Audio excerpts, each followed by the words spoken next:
Hello everyone, my name's Charlotte and welcome to What a Performance.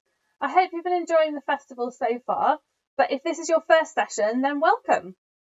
What a Performance is going to look at how we can talk in front of other people, whether that's performing in a play or reciting a story, reading a story in class, or doing a presentation, thinking about how we can engage an audience.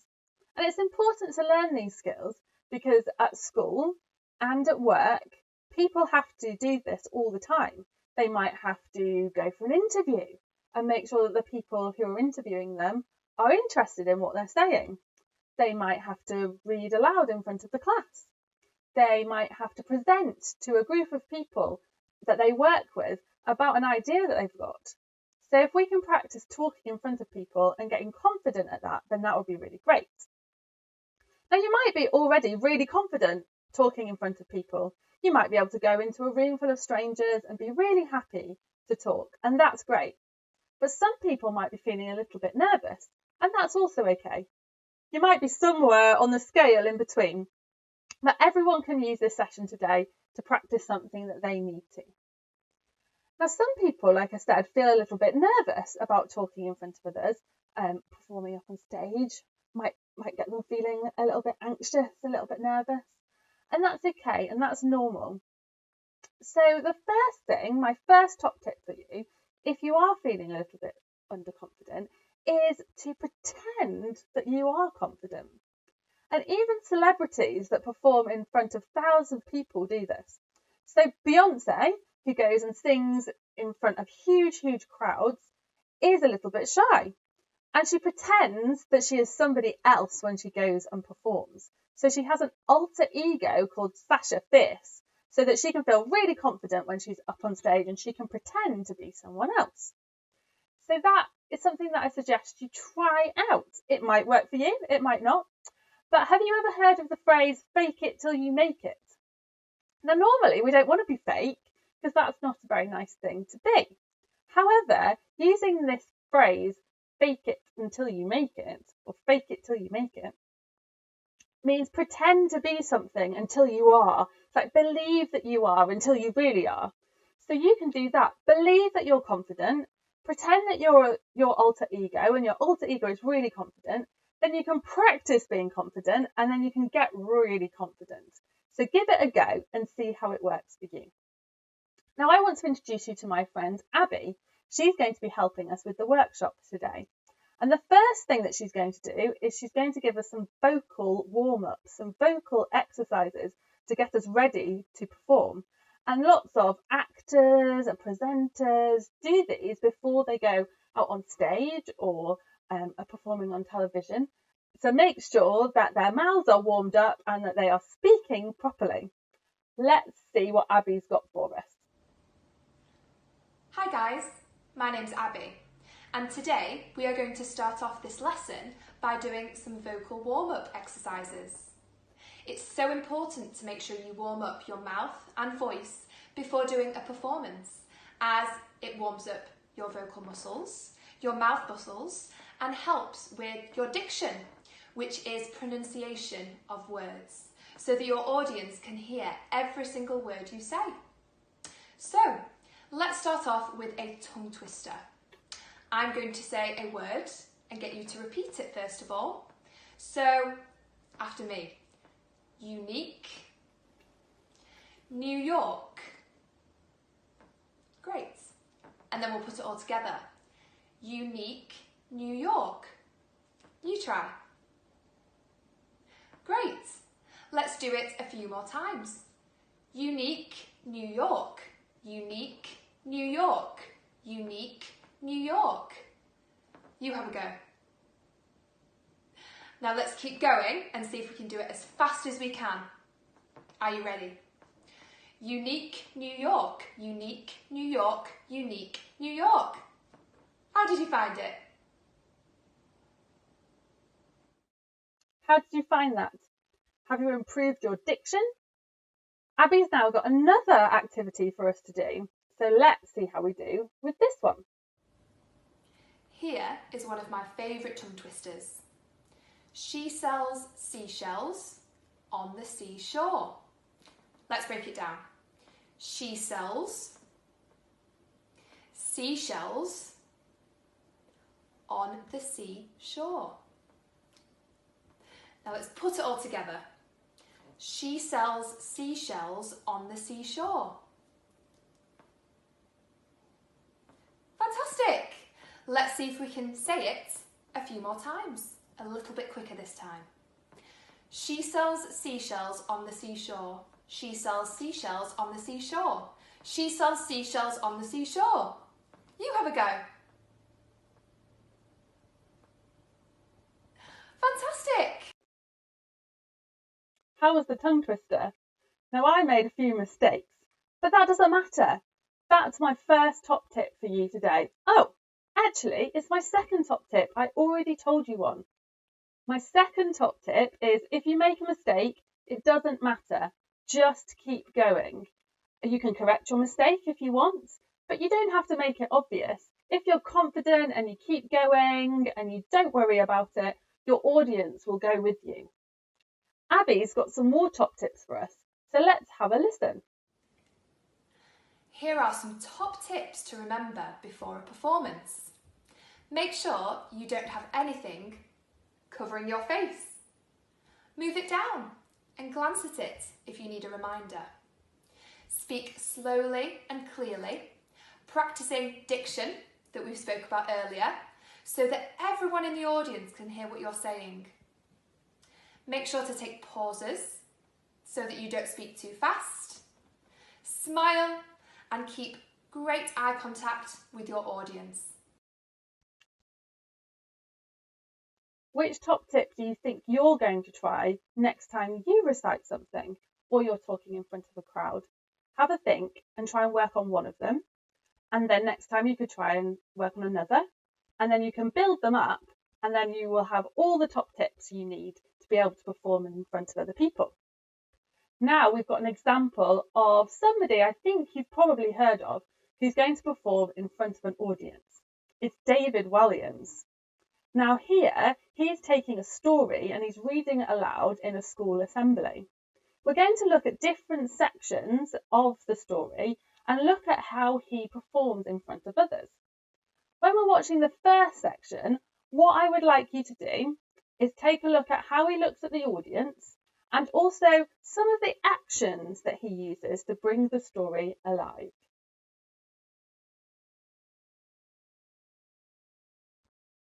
The story is called The Mum with the Toxic Bum. Has your mum got a toxic bum? She has! It's not a work of fiction, ladies and gentlemen. This is fact. Would you like to hear Mia's story? The Mum with the Toxic Bum. The Mum with the Toxic Bum by Mia Fallatori. My mum loves pickled onions. I hate them. They look horrible, like eyeballs floating in a jar. They smell even worse, and I can only imagine the taste. Ugh. This is a story about my mum and her love of pickled onions and how together they save the day. Crunch, crunch. My mum is eating pickled onions. Again, I'm holding my nose. We were just popping out to the shops when she popped two in her mouth for the journey. How great was that? He's so good at using actions and being expressive to bring the story alive and to really get his audience listening to him. He's not just standing there with the story in front of his face. He's really letting people see him and bringing the audience into what he's saying. Now we're going to take a listen to the next part of the story, and we're going to look at how David Walliams uses his voice to continue to engage the audience. So the pace speeds up and slows down. He also uses intonation, which is where your voice is going up and down. It might get louder or softer so that your audience is interested in what you're saying rather than talking all in one tone, which is not very exciting. Let's take a look and listen to the next part of the story. We live in a city people think full of crime and criminals, but it's not all bad. I love my school, my friends, my pets and family. There's always something to do or somewhere to go. We were just off shopping one Saturday afternoon. Walking along the road, I saw someone looking a bit suspicious. I tugged my mum's arm when he started following us. Next thing I knew, as the man was about to snatch my mum's Gucci handbag, she farted! She let out a huge, loud, long fart. The man froze, sniffed, and fainted, and my mum didn't even notice. Next, we jumped on the tube. It was very busy. I spied another dodgy character dipping his fingers into people's pockets and taking their belongings. How did you find that bit? Could you see how it was more exciting when he changed his voice? And that's something that you could try and do as well. It will really help to bring what you're saying to life. So give it a go. In this next section of the story, I want you to listen out to the onomatopoeia in the story and how David Walliams uses his voice to express it. Onomatopoeia is when we have a word that is spelt like it sounds, like whoosh or woof. And when you're reading, it's really good to actually bring those sounds to life, like you've got some sound effects going on. Let's take a look. I tugged my mum's arm again. It must have shocked her, as she farted again. It was more of a whooshing sound this time. I'd say it was an SPD, silent but deadly. People on the train were in shock, holding their noses. At the next station, everyone jumped off, gasping for air. The pickpocket was trapped, frozen in the carriage. My mum didn't know what was going on. At the shops, we were buying even more pickled onions. I saw yet another sneaky figure wandering through the aisles. He kept looking over his shoulder and was wearing a big coat, even though it was a warm day. I followed him to observe his suspicious activities. He was a thief. He was filling his coat pocket with lots of goods. I needed to tell someone, and fast. I was about to report him to the store manager when my mum appeared, running towards the checkout with her trolley full of pickled onion. In the last section of the story, what I'd like you to look out for is facial expressions and also more sound effects. So when you're speaking in front of a group, if your face is very still and doesn't portray any expression, it's not very interesting for your audience to look at. Whereas if you copy or mirror what you're talking about in your face, again, it's more interesting to look at. So if you were reading about someone being scared and frightened, you might want to show that in your face. Or if they're really happy and excited, show that in your face too to make it more interesting for the audience. Let's take a look at how David does it. Onions. She spotted me with happiness after I'd gone off being a detective. She was so relieved she found me, she let out an almighty trump. This trump was like nothing before. It was a powerful blast and blew the thief's coat right off, revealing the stolen goods. The police arrived and arrested the crook, putting him in the back of the police car with two other baddies whose eyes were staring forwards and watering. See, my mum, with her toxic bum, was a hero, and she didn't even know it. She thought she'd hit the jackpot when the store manager gave her a lifetime supply of pickled onions. Poor me. And the police gave me a gold medal shaped like a pickled onion. The end. There we go. That was great. Not only did I love the story, I think I loved it even more because of the way that it was performed. So you have a think about that. Next time you're even just reading a story to your mum or a friend, think about putting some expression into it, using your face. Practice it with just one or two people. Then if you have to talk to a much larger crowd, then you'll be really prepared. Oh, look at me making mistakes. Never mind, let's keep going. Next, we're going to take a look at one of our members who's thought about some of these top tips and had a go at reciting a story for himself. We're going to see Sebastian reading a story that he has written. Let's see if he's used any of the top tips or anything similar to David Walliams. Let's see if his little brother Otto is engaged by the story too. Let's have a look. We're going on a hippo hunt by Sebastian Sheldon. We're going on a hippo hunt. We're going on a hippo hunt. We're going on a hippo hunt. We're going to catch a big one. What a beautiful day. We hope it will be friendly. A car park. A big, busy car park. We can't go over it. We can't go under it. Uh-oh! We've got to go through it. Hooting and tooting, hooting and tooting. So, what did you notice that Sebastian did well? I think he used lots of expression. He used some actions with his hands as well.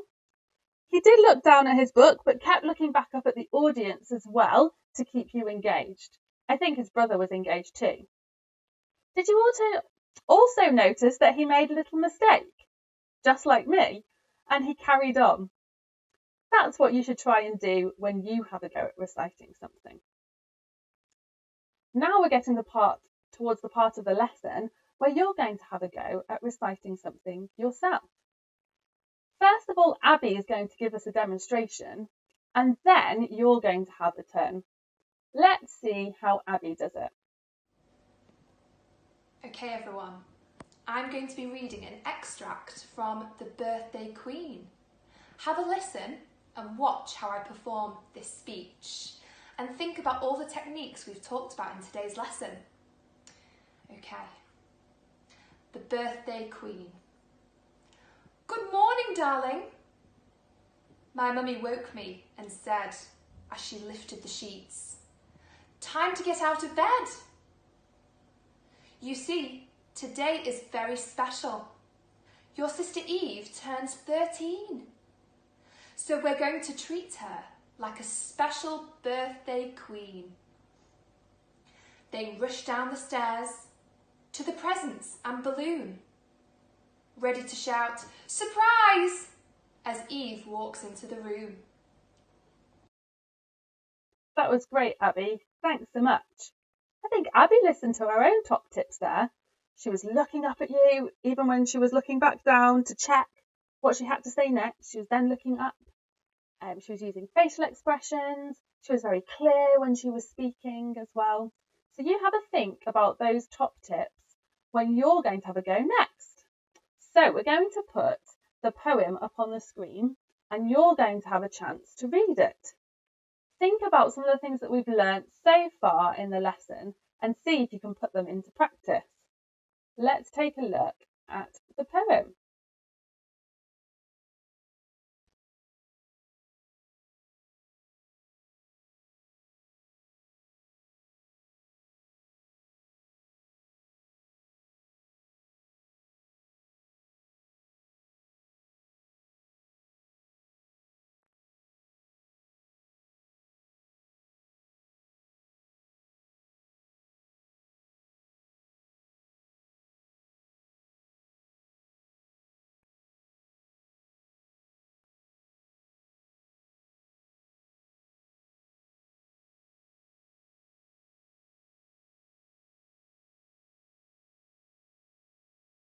How did you find that? Was there someone in the room to listen to you, or were you doing it by yourself? It's great either way. Sometimes you might want to practice before you speak in front of other people so that you can build up your confidence, or you can practice different things and then perform in front of someone else. Or you might want to practice with someone there so they can give you some feedback and let you know what you did really well and what you might be able to practice next time you have a go. I want you to have a little think, just for 10 seconds or so, to think about something that you could improve if you had another go. So let's have a little think.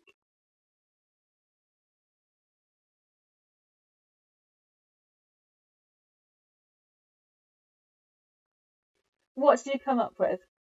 I think mine is not making mistakes like I just made with my fingers. But maybe it would be a mistake when you're speaking, as we're talking about what a performance. It might be to use more facial expressions. It might be to make your voice go quiet and loud at different parts.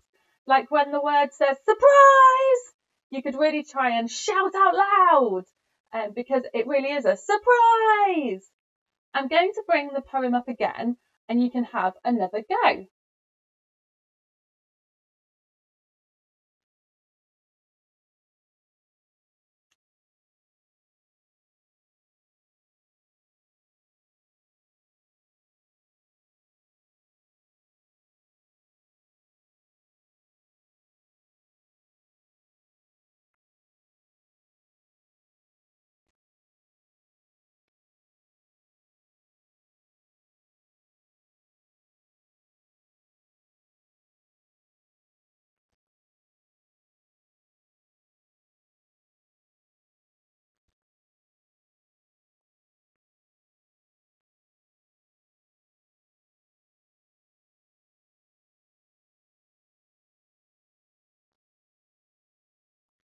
How did you do that time?